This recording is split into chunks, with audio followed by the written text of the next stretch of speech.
Welcome to the 2021 school year. In the next 30 minutes, this module will serve as a starting point to a series of professional development throughout the school year, aimed at supporting working in a virtual school environment. Today's objectives include addressing our current reality and stressors to consider how they impact our professional practice, exploring first steps towards creating a classroom environment where students feel included, engaged, and motivated. This will specifically look at building trust, respect, relationships, and responsibility. Introduce SEL, sharing learning opportunities that will be coming soon, and provide a beginning resource library. Let's talk about teachers first. Without you, your classroom is just a gathering of young people. You are the driving force that creates community and a path to learning. To do your work successfully, you must first acknowledge your own needs. The start of a new school year always brings feelings, ideas, and stressors, and it's fair to say this year is only amplifying them. Remember that stress is a normal reaction that the body has when change occurs. The body reacts to stress with physical, mental, or emotional responses. These are all normal processes, some of which can empower, while some can slow you down. Anxiety is one process, which includes the anticipation of stress or a threat to our well-being. It triggers fight, flight, or freeze. It is also a normal reaction, and at times can be beneficial, but at other times can overwhelm. During times of heightened stress and anxiety, managing our emotions requires intentional effort. A global pandemic certainly fits the bill as a time of heightened stress and anxiety, as does a large paradigm shift in teaching. Our own systems of existing are facing new elements: lack of predictability, changes in routines, less ability to physically move around, and disrupted connections. For some, it may include loss of safety or loss of a sense of purpose. These elements can trigger stress responses no matter how many coping strategies you may have. We all can get overwhelmed. But these elements also invite adaptive responses. We can create new routines, intentionally connecting with others, and target our focus on health and self-care. One helpful hint for today: don't try to fix it all at once. We know teachers are superheroes and can do hard things, but also acknowledge and appreciate that you are human too. You have probably heard the saying, "You can't pour from an empty cup." Remember this saying, and remember that self-care is a necessity, not a luxury. As you are listening today, you may be thinking, "I already feel so overwhelmed," or "This is new, this is hard, there are so many unknowns, what will happen if?" Yes, we are facing a new school year with many unknowns and a lot of unfamiliar asks. We also continue to face stress, anxiety, decisions and events outside of our control, and a more than average uncertainty about the future. We offer this moment as a time to reframe our current reality. Instead of "it's new and too hard," try thinking, "I can do hard things." Instead of "this is out of my control," how about "I will focus on the things I can control."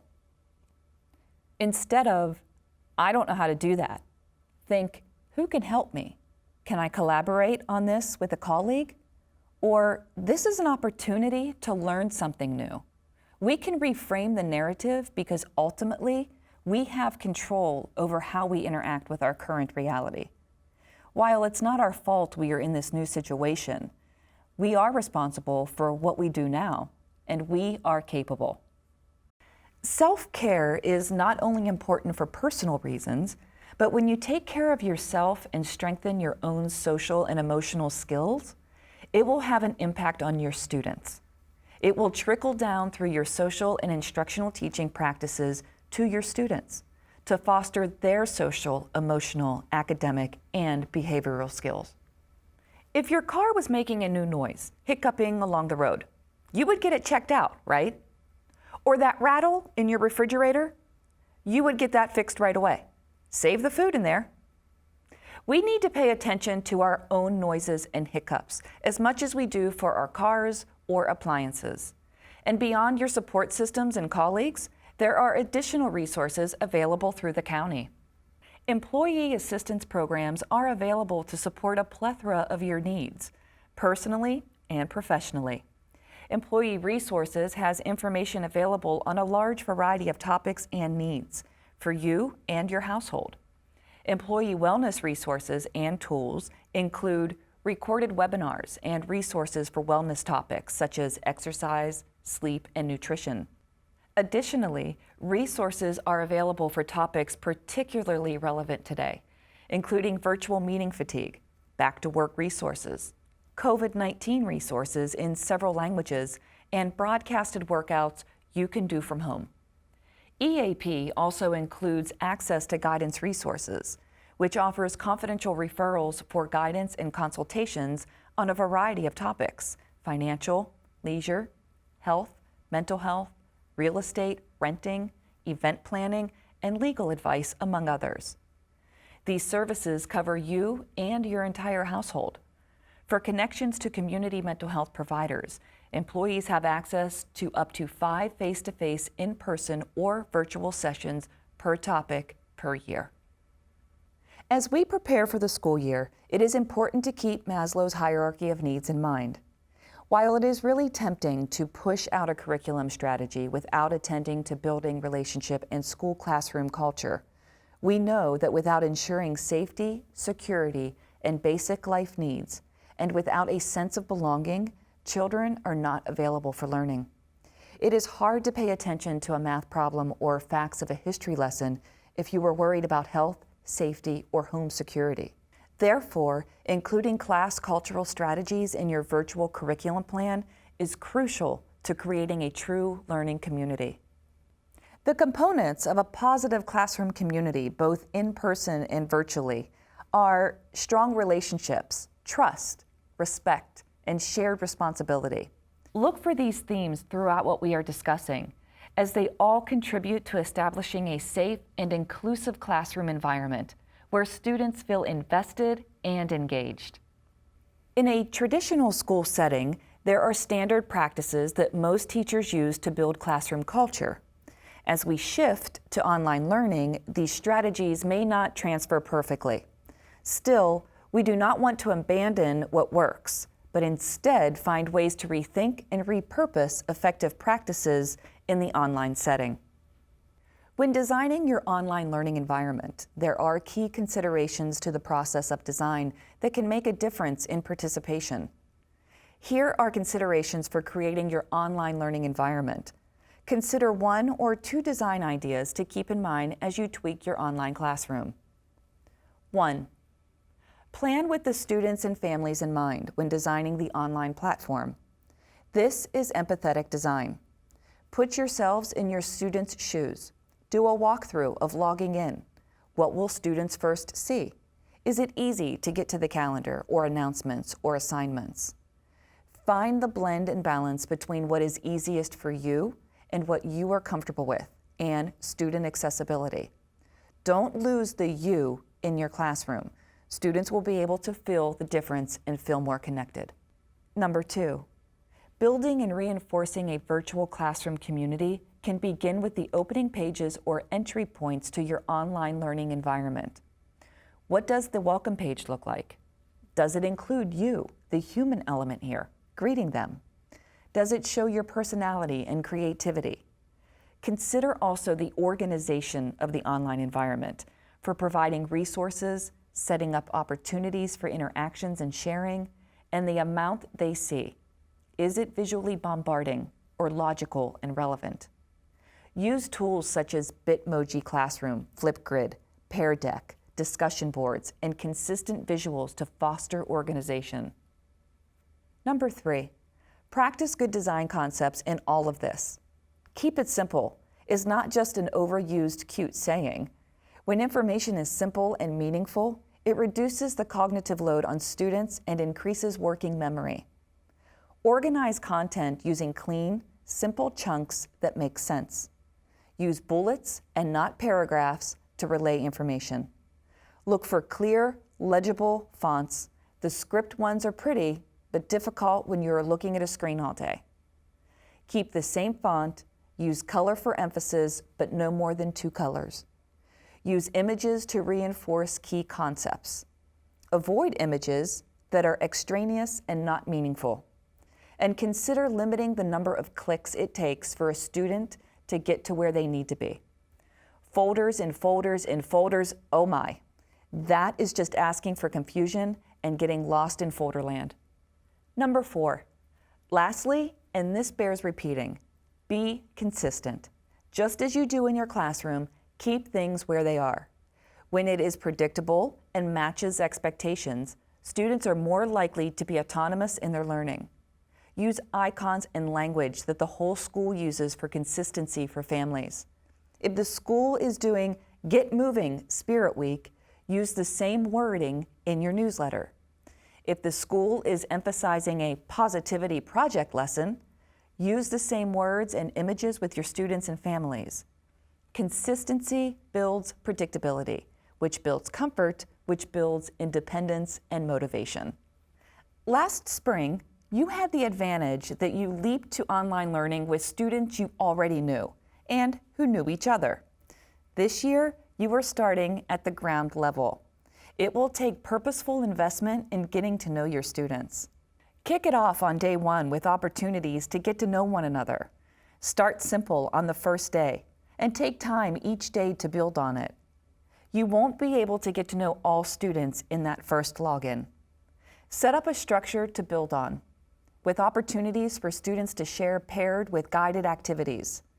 At first, allow for more time for this than expected, but don't let it dominate your morning. Again, it goes back to structure and expectations. Your students look to you to guide this. They will need a level of facilitation to get to know each other that is different than in person. Go back to the classic and yes, sometimes cheesy icebreakers. Scavenger hunts, getting to know you bingo, show and tell, posed questions, would you rather, create personal trading cards, create a classroom slide deck. Each class member makes a slide with images to share about themselves. Get more ideas online and from collaborating with colleagues. Be sure to participate in these getting to know you activities too. Students connect to tidbits about you, their teacher. They may connect to knowing you have a dog, you love pizza and Star Wars, or you have siblings too. These moments of shared humanity are priceless. Don't just work on getting to know one another individually, but build group unity as well. Student buy-in to the online learning environment is strengthened with group unity. Since we can't take a class picture, make a Bitmoji class picture or have students draw portraits to create a class picture.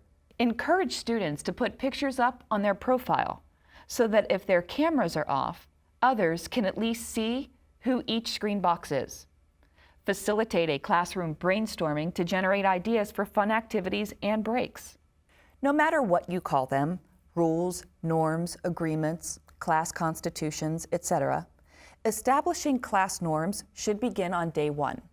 Collective creation allows students to have input and ownership over the workings of the classroom community. Creating the classroom agreement may begin on day 1, but it is a fluid process with built-in reminders, revisiting, and revising. Use visuals for younger children with modeling and practice. When students know what to do and are comfortable with the process, they won't need as much help. This will alleviate the need for parents, older siblings, and you to jump to help them, and the alleviation will make a big difference in how online learning will go. Structure and clarity help foster that independence, as do familiar routines. It provides predictability in a time where that is scarce. Structure how you want students to respond during synchronous instruction on whatever platform you use, along with how to submit work to you and how they will get your feedback. When they know what to expect, it won't seem so daunting. Post expectations and repeat them often to foster that familiarity with awareness, which will impact engagement and behavior. Keep developmental considerations in mind. Do not set an expectation that is beyond their expected skill level, as that sets a student up for failure. For example, younger students having their camera on and giving a thumbs up or clicking an emoji for a quick response could be a simple response solution. Remember to use eye contact. Look at the camera on your computer to accomplish that, not just the screen. Keep your full face in the frame, not just your eyes or the top of your head. Model this for your students. Smile. Students are looking to you and your face tells it. Use nonverbals and be aware that when you wear your emotions on your sleeve, students are looking right at you. Be authentic. Incorporate your in-person style of teaching to your online time. Don't lose what makes you, you. Virtual fatigue is real. When we interact with others in person, we are not looking at their faces constantly. We also do not look at 12 faces right in front of us constantly. It is overwhelming, and that online overload is real. It makes us feel more tired. Be sure to actively keep this in mind and allow for movement breaks and change of scenery, visual breaks too. For all grades, many strategies can be adapted per developmental level to continue the process of relationship building in a virtual world. Record and share videos or share pictures and messages. These can be utilized to share announcements such as celebrations and shout-outs, birthdays, upcoming events, and updates on policies. They can give a roadmap for what is coming up that week that goes beyond just a list. For students without high-speed internet, participation over the phone can occur by listening to recorded messages. Newsletters. Newsletters are a great avenue, either daily or weekly, to update both students and families on announcements, celebrations, assignments, topics, and due dates. Be sure to add positives such as home strategies, SEL tip of the day, or notes from specialists, the school counselors, or administration if available. Get creative and utilize the convenience of templates, which will also provide familiarity and comfort for students and families. And consider your audience, maybe more text for older students and parents, and more pictures and less text for younger children. If your school utilizes News You Choose, collaborate with your administrator to align with the school's messaging and format if possible. Office hours. Office hours provide a time for students to connect not only about content and assignments, but even just to say hello. Honor their effort in connecting with you to just say hello, check in with them, share a laugh. Letter writing, notes, and pen pals. Notes of appreciation, pen pals, and letter writing build connections and create opportunities for collaboration and working with new classmates and friends, and maybe other classes or older younger students. Taking time to write each child a postcard or letter at the beginning of the school year will be time well invested. Plus, the thrill of getting actual snail mail is a bonus. Spirit Weeks. Spirit Weeks, or themes for the week or lesson, can build connections and provide avenues for participation. Are you learning about the phases of the moon? Starry Night Week, let's read by flashlights and draw our own constellations too. College weeks, career weeks, and tapping into social media themes can build connections. Emojis. Using emojis is a simple way for students to interact without having to type or say much. You can use emojis for quick responses, taking a poll, and taking the emotional temperature of the group with emoji faces. Just be aware that they can be overused, so guide students to use them only when prompted. Feedback. Feedback is crucial. Students will be more motivated to participate if they are given meaningful, consistent, and timely feedback on anything done for the classroom. Modeling how to provide constructive and timely feedback will be helpful for times you would like students to give one another feedback as well. While it could be applicable to all ages, these ideas suggest an elementary approach to building connections and relationships. Daily check-ins. Do a check-in with students, varying what is posed. The goal should be to get a read on the temperature of the class, to give opportunities to share, to celebrate, and to know where your students are in that moment. Connect questions or prompts to a theme.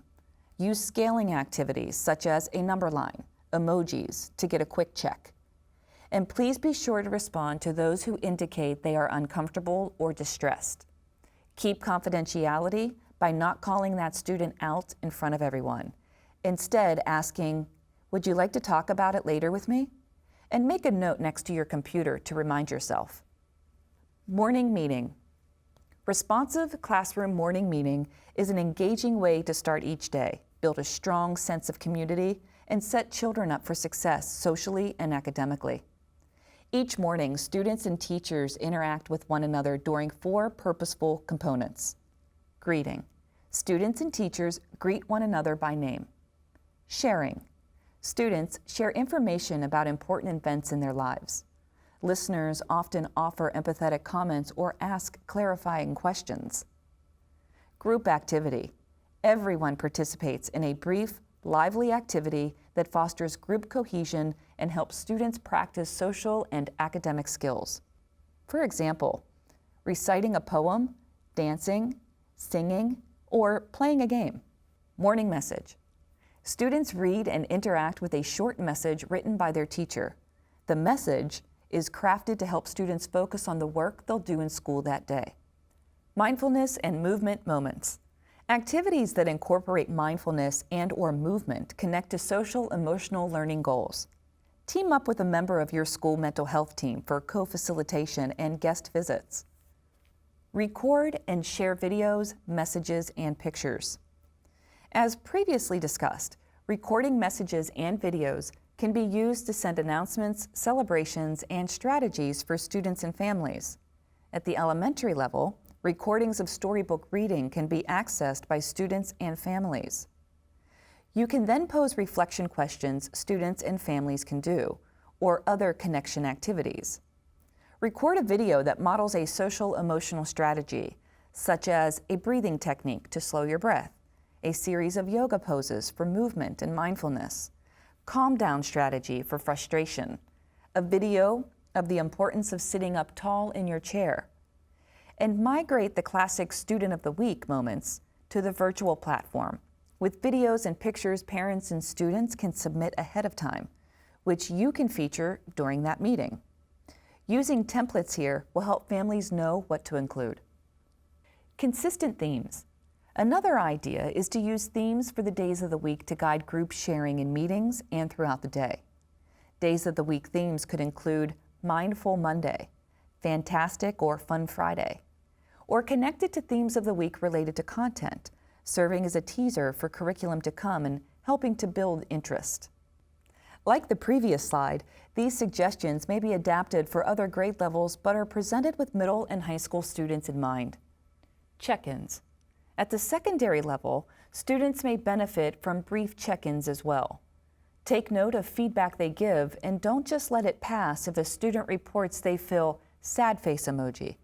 Then be sure to individually follow up with that student when the opportunity for a confidential conversation is available. Older students look for trusted adults too. Video conference appointments.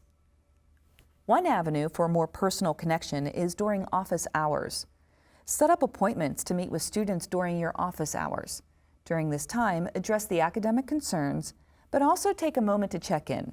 See how online learning is going. Remember that the student might not be ready to share.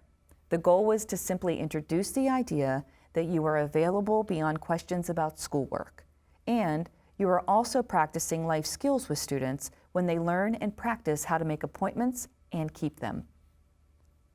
Online discussion boards. Set up monitored discussion boards with prompts geared not only towards curriculum content, but also for collaboration. You can pose getting to know you questions, problem-solving questions, and boards to generate student ideas for online learning. Virtual tables. As you navigate online learning, whether it is Blackboard or Google, set up opportunities for students to be in virtual tables. Students will find their friends, the people they are probably already connecting with. By creating breakout rooms with groups, they work with others. The groups can be set per assignment or per week or per any other designation. and then change it up again.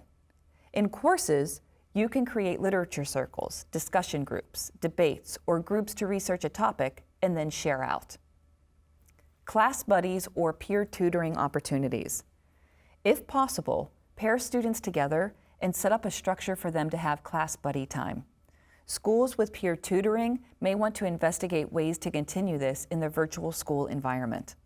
Be sure to emphasize fun at the beginning and then also sporadically throughout online learning to keep it light and fresh. There are a variety of ways to infuse joy and fun in your online time with students. To integrate it in with lessons, or during morning meeting time, or your office hours. Activities can provide time to share, to move, to laugh, to interact together, and to just simply play. Notice what types of connections and activities seem the most meaningful and engaging to your students. If an activity led to high engagement, do it again with small changes. While not exhaustive, find some ideas to spark your thinking, to keep things fresh, interesting, and interactive. Reflection is important because it is a process that helps you collect, record, and analyze your observations in the virtual classroom. It allows you to move from experiencing into understanding. Considering questions like the ones posed on this slide will support you in developing strong relationships and a classroom community built on trust, respect, consistency, shared responsibility, participation, and relationship building. While most of the presentation has focused on building relationships with students, it is important to remember to build relationships with the parents and guardians as well. Parents are always our partners, and this role is enhanced when the learning environment becomes the home. First, let's all remember to set boundaries and expectations with parents from the beginning to facilitate a smooth year and keep self-care in view as well. Establish a system for communicating with parents from the start and stick with it. Tell parents how to contact you, such as email or phone messages forwarded from your school line. Set expectations for when you will address parent contact and maintain that timeline. Be clear in sharing that you are available to respond during specific times and not at other times, such as during synchronous instruction, virtual team meetings, or evenings. With a communication routine that is consistent, you help families to sort through a large amount of information that is coming to them. We learned in the spring that parents were overwhelmed with emails and often missed something. By setting the stage for how you, the classroom teacher, will communicate, they will know what to expect and exactly where to get the information. Disseminate communication consistently across platforms.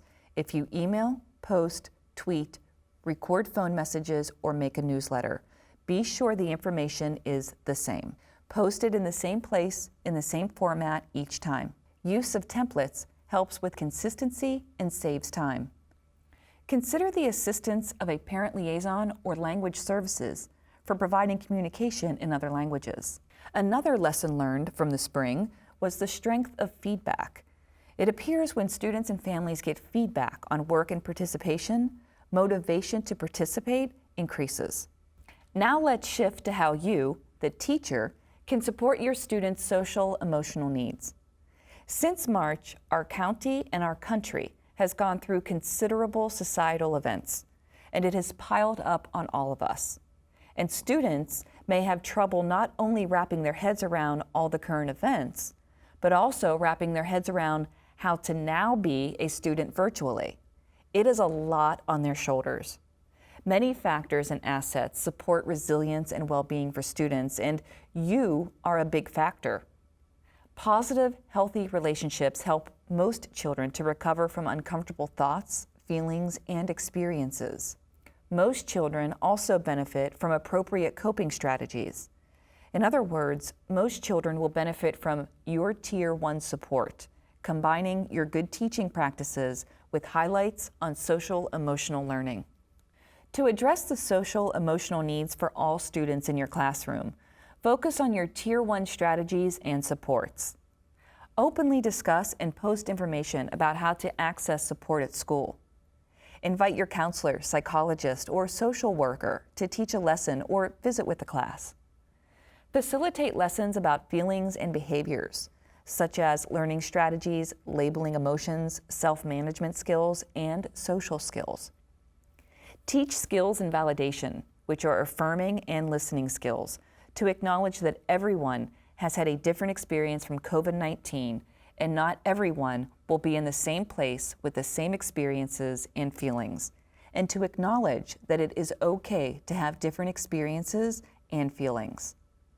Incorporate existing initiatives and practices into your lessons, such as PBIS, advisory period, social and emotional learning lessons. If you have dedicated time to the strategies shared in this presentation to actively foster relationships and create a caring classroom culture, you will be supporting students' social emotional needs. For some children, additional supports will be required. Adverse childhood experiences, or ACEs, are potentially traumatic events occurring in childhood. Without the appropriate supports, these experiences can lead to negative outcomes related to health and overall well-being. Adverse childhood experiences can lead to distress, and a student's assets may be depleted or stretched too thin. These are the students who would benefit from Tier 2 and 3 levels of support. Consider risk factors that could lead to more distress. Presently, worries about health and safety are big problem concerns causing big, uncomfortable thoughts. Other factors to consider are stigma, racism, and economic stressors present in our country and neighborhoods. You have already participated in Cognito training, which taught you to identify, approach, and refer. When you identify, you look for warning signs that a student may be suffering from psychological distress or mental health concerns, including anxiety, depression, or attentional issues. Watch for warning signs that would indicate a student is having a hard time coping, such as changes in mood, behavior, and/or physical appearance, lack of engagement, exhibiting behaviors or expressing feelings that do not seem to match the situation at hand, reporting struggles with daily activities, self-care activities, and social activities. When you approach with empathy and confidentiality in mind, you can initiate a conversation with the student and/or their parents to bring up concerns in a supportive and team-oriented way. Check in, be open to listen. Consider natural opportunities to do so in a virtual setting, such as one-to-one meetings during intervention time or office hours. Lastly, when you refer, you reach out to the student and their families to connect to school and local resources for further assistance. School resources include your school's mental health team or student assistance team, including school counselors, school social workers, and school psychologists. These teams not only support students and families, but can support you in fostering and strengthening your role in students' lives. If there is any immediate safety concern, alert your administrators and mental health staff. Be sure to stay connected with the student until they are connected with mental health staff. Concerns for safety may include suspected thoughts or actions related to harm to self or others, or suspected abuse or neglect.